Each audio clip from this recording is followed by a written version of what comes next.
পুশিনের বিপরীতে আমাদের একটা পুশ ব্যাকের রাজনীতি শুরু করা দরকার। আমাদেরকে অনেকভাবেই বলা হয় যে আমরা ভারত বিরোধী আর কি, কিন্তু কথাটা আসলে সত্য না। আমরা ভারতের শোষণ বিরোধী। ভারতের মানুষের সাথে আমাদের কোনো বৈরী সম্পর্ক নাই, তাদের সাথে আমাদের কোনো বিবাদ নাই।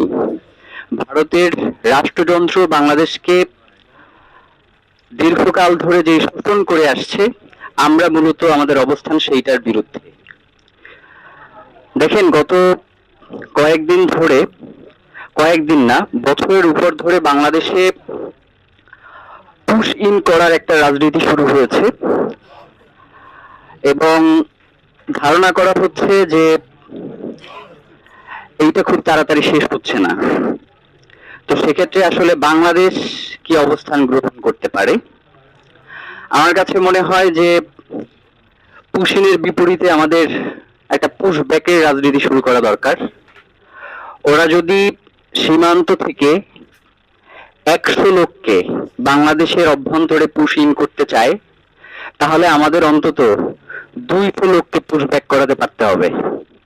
দেখেন, কিছুদিন আগে অন্তর্বর্তীকালীন সরকারের সময় আমাদের একজন উপদেষ্টা তিনি বলেছিলেন যে বাংলাদেশে প্রায় 22 লাখ অবৈধ ভারতীয় রয়েছে এবং বিভিন্ন পরিসংখ্যানে, যেমন ডয়েচে ভেলের একটা প্রতিবেদন দেখলাম, সেখানে তারা একটা সমীক্ষার কথা উল্লেখ করেছেন, সেটা 4.5 লাখ।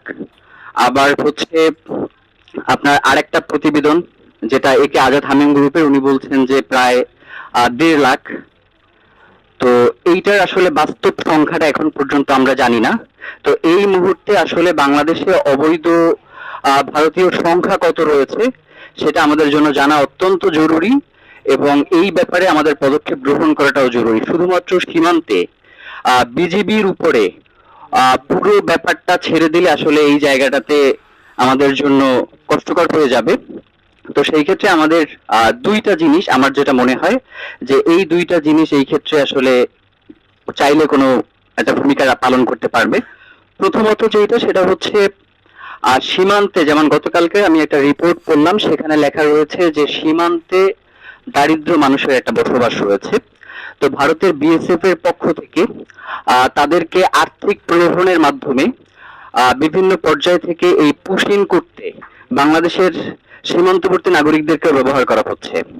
তো তাদেরকে যদি কোনোভাবে নিয়ন্ত্রণের মধ্যে নিয়ে আসা যায় এবং চোরাচালান বন্ধে যদি কার্যকরী কোনো পদক্ষেপ গ্রহণ করা যায়, তাহলে আমার কাছে মনে হয় যে এই পুশ ইনের যে ব্যাপারটা, সেখানে আমরা হয়তো কিছু একটা ভূমিকা পালন করতে পারবো বলে মনে হয়। আরেকটা জিনিস যেটা, সেটা হচ্ছে 5ই আগস্টের পরে বাংলাদেশে ভারতীয় পণ্য বয়কটের একটা ডাক এসেছিল এবং সেটা অনেকাংশেই কার্যকরী ভূমিকা পালন করেছিল।